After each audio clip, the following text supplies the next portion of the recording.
Is an article that came out in Essence magazine, and I happen to really like this article. I don't forgive you. And it's dated October 26, 2018. In the words of Nzeki Shang, one thing we don't need is any more apologies. Black America is inundated with apologies. We have been collecting sorries, I didn't mean to's, and it wasn't my intention for decades. Many of us have shown great restraint in the face of these sorries, wishing the best to those who wish us the worst and granting mercy to those who sought to and successfully did do us harm. And that is the truth.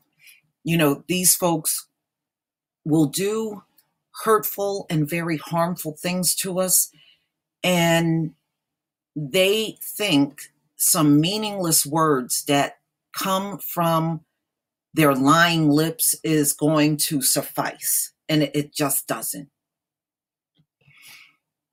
It is not just when hashtag apartment patties block us from entering our own luxury apartment buildings that we are called upon to meet our agitators with understanding, but also under much graver circumstances. Even in the midst of targeted mass shootings, police brutality, and Charlottesville riots, we are expected to remain calm. We are invited to see reason, to show compassion in response to hatred, and to peacefully sort out our trauma. So what they're trying to say is, especially when the media puts the mic in someone's face and say, do you forgive? Instead of, in my opinion, instead of us answering that question, we need to throw a question back on the media. Why is it that when tragedy strikes us, the media only exclusively asks that of Black people? When white people or anyone else in this country gets struck with tragedy, how come you don't put the mic in their face asking for forgiveness? See, I'm not going to answer that question. I'm not going to answer it on the account that nobody else get asked that question. So until I see them putting the mic in everybody else's face and saying that, don't come to me with it either. We are besieged by cherry-picked quotes by Dr. Martin Luther King. Quotes like, we must develop and maintain the capacity to forgive. He who is devoid of the power to forgive is devoid of the power to love.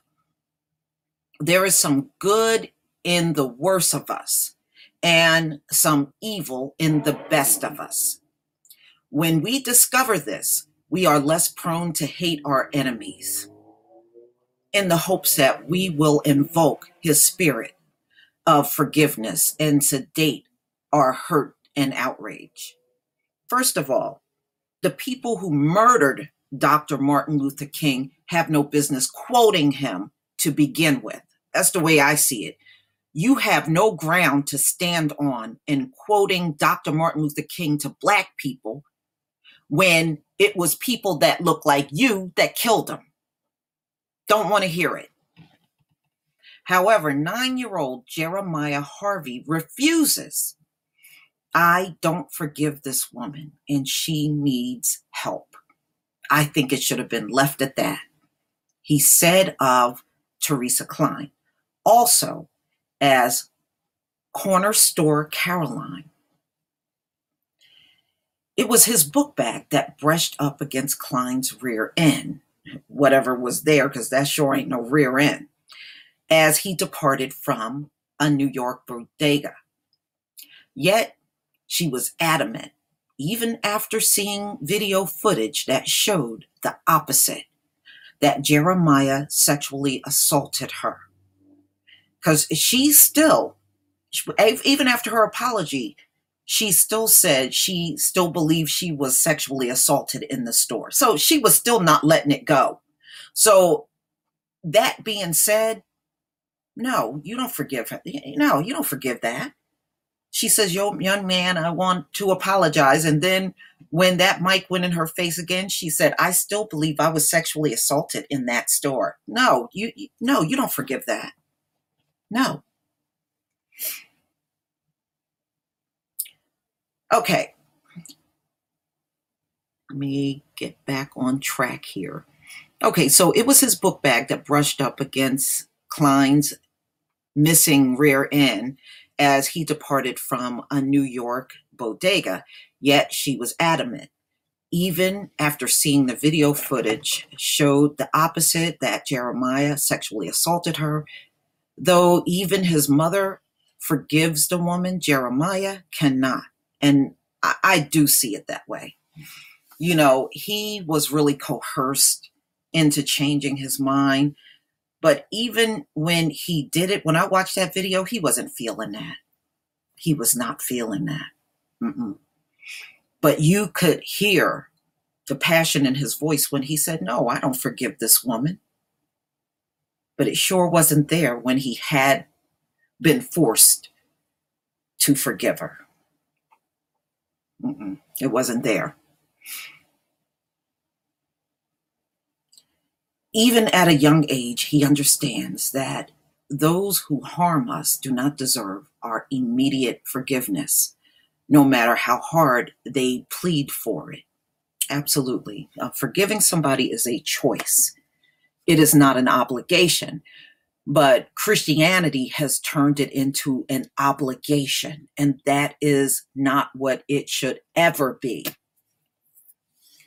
Despite the pleasant quotes we see every January, King himself became disillusioned with the notion that through love over time, white people would come to see Black people as their equal. No, they haven't. Look, we're in 2018 and these folks still trying to treat us like we're still on the plantation, trying to oversee everything Black people do, and calling the police on us over every little teensy beensy thing. That's evident. They think they are our overseers. That's why they continue to do this kind of stuff.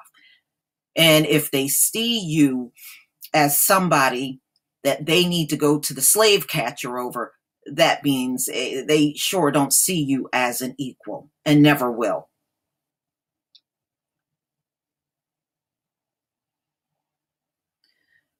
Okay.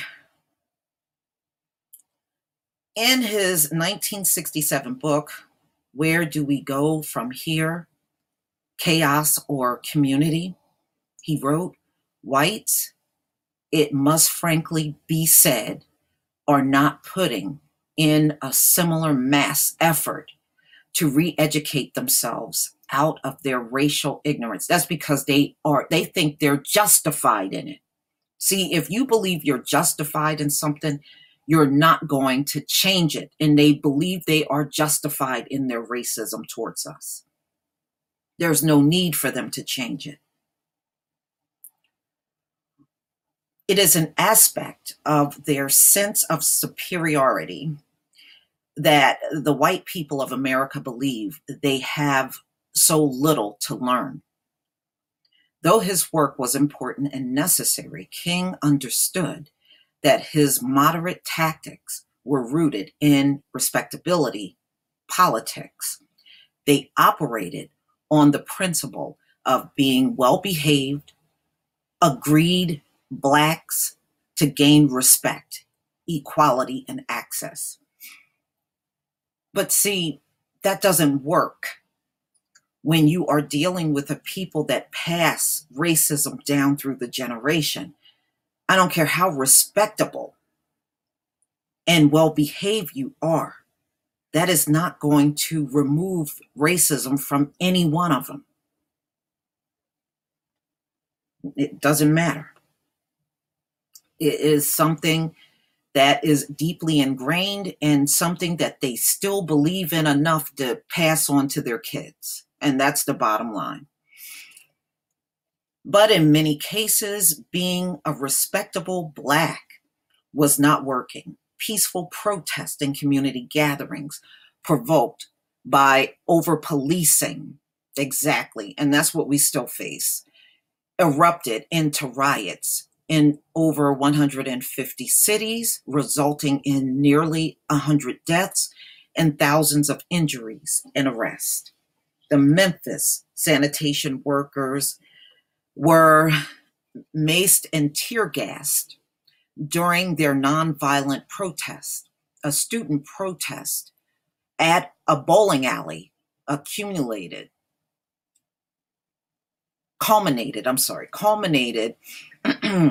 in the Orangeburg massacre in South Carolina.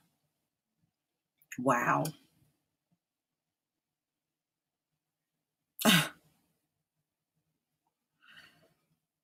Okay, towards the end of his life, we know Dr. King changed.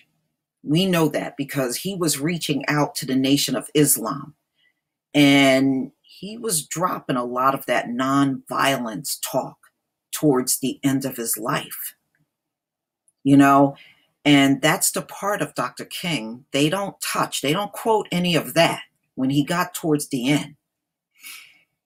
All right, so this is more,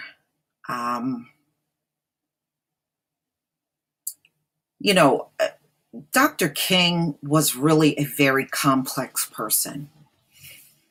The white people in this country only want to define him one way, but he was certainly a lot more complicated than just being nonviolent. It was a lot of levels to him.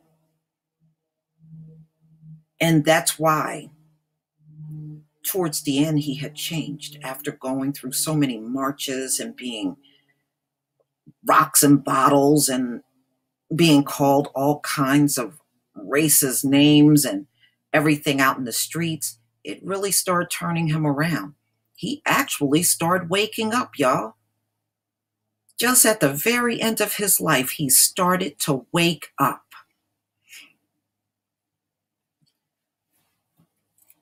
Okay.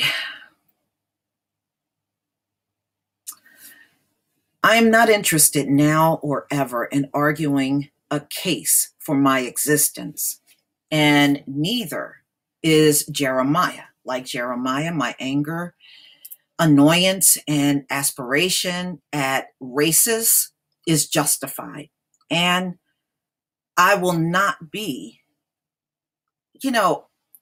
we should never be, and I agree with this, we should never be forced to have regrets or be reluctant to apologize. And I don't care what anybody say.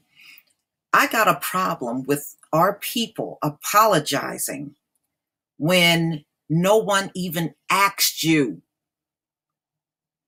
for that apology. You forgive and no one even asked you for forgiveness. That is what I just can't get past. And even after they come out with this forgiveness stuff, you notice the other party never comes forward and say a damn thing. Because I don't think that forgiveness from us matters to them at all. They never say anything after Black people talk all the forgiveness crap.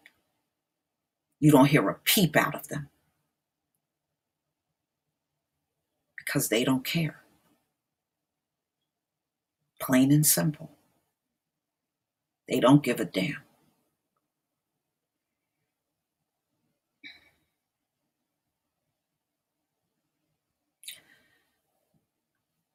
Genuine apologies require acknowledgement of the hurt caused, repentance, restitution, and a commitment to change.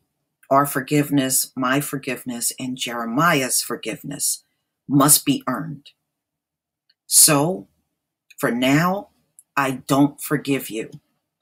Not for the slavery and not for the Jim Crow, not for Emmett, and not for the Birmingham bombing, not for Tulsa, and not for Flint, not for Medgar, Malcolm, or Martin, not for Trayvon, Kareem, Natasha, Tamir, Freddie, Sandra, Amadou, Oscar, Jordan. Wow, they're going in everybody. Jordan, Eric, Rakia, Ayana, Tarika, Philando, Sam, Terrence, Alton, Miriam, Stephen,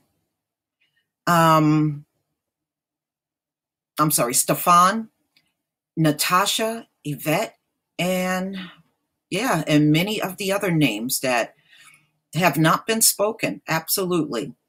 Not for voter disenfranchisement, housing segregation, medical experimentation, capitalism, nor for our faulty education system, and definitely not for Trump. I don't forgive you, and you need help. I agree wholeheartedly. And we got to stop being afraid to say those words. I don't forgive you. And stand on our principle. Somewhere along the line, we keep acting as if we're not within our right to be angry. We have let people outside of us tell us it's wrong for us to be angry when anger is a normal human feeling. We feel many things. Even throughout our daily day, we go through many moods. And those things are normal. And we got to stop letting people tell us our anger, there is something wrong with it. No, there isn't. The only way to correct this is to push back. And one of the things we got to start doing whenever a tragedy strikes us, stop allowing the media to ask us if we forgive. We can shut that down, ladies and gentlemen. We haven't done it. If we would have done this a long time ago, these things would not be raised every time an unarmed person gets shot or we're harmed by being roughed up by the police or some ranting, out of line, phone calling asshole gets in our path, or the people at school harm our kids physically or even emotionally.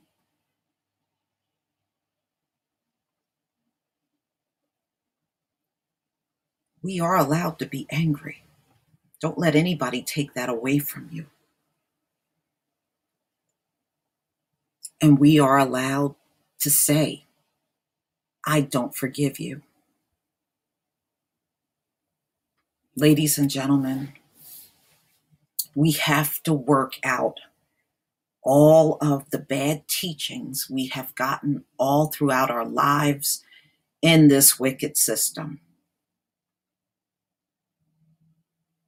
And we have to stop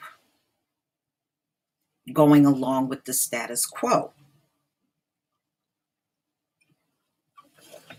And part of that, number one, not be afraid to express your anger, and don't be afraid to use the words, I don't forgive you. Or if they ask you that question, you turn around and ask them, what have that person done to earn my forgiveness? They haven't done a damn thing. So no, I will not forgive them. Plain and simple. We owe no more explanation to anyone.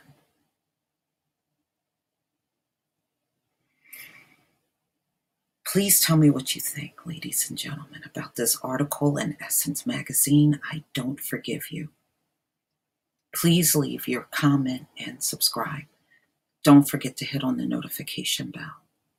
And I will see you on the next video. Peace, family.